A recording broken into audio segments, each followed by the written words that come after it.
جب سیدنا یوسف علیہ السلام داخل ہوئے قید خانے میں تو معرومی کا شعر رہ گیا تھا. معرومی بناتے ہیں آتنا نشر سو مستی دارہ، اللہ تعالیٰ نے ان کو ایسی مستی عطا کر دی، اپنی محبت کا ایسا فیضان ان کے دل پر ڈال دیا کہ آتنا نشر سو مستی دارہ کہ نہ زندہ یاد شامت نہ غصب، نہ قید خانہ ان کو یاد آیا، نہ قید خانے کی تاریخی کبھی یاد آئی. اپنے جانے یوسف کو اپنے ساتھ انہوں نے ایسا مشغول کر دیا اللہ تعالیٰ نے.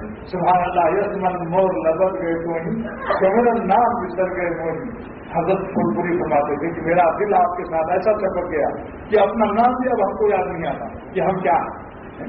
اللہ تعالیٰ کی شانی تھی، اس لیے عرض کر دیا کہ اللہ کے راستے میں گناہ چھوڑنے میں کوئی غم آئے اس سے خوشی خوشی برداشت کر لو. انشاءاللہ تعالیٰ وہ مزہ ملے گا کہ آپ بھول جائیں گے سلطنت اور سلاطین کے تخت و تاج کو بھی بھول جائیں گے، اور آپ کو رحم آئے گا ان بادشاہوں پر. اور یہ شعر پڑھیں گے شاہوں کے سروں میں تاج گراں سے درد سا اختر رہتا ہے، شاہوں کے سروں میں تاج گراں سے درد سا اختر رہتا ہے، اور اہل صفا کے سینوں میں ایک نور کا دریا بہتا ہے. اللہ کے محبت کا نور کا دریا آپ کے سینوں میں رہے گا.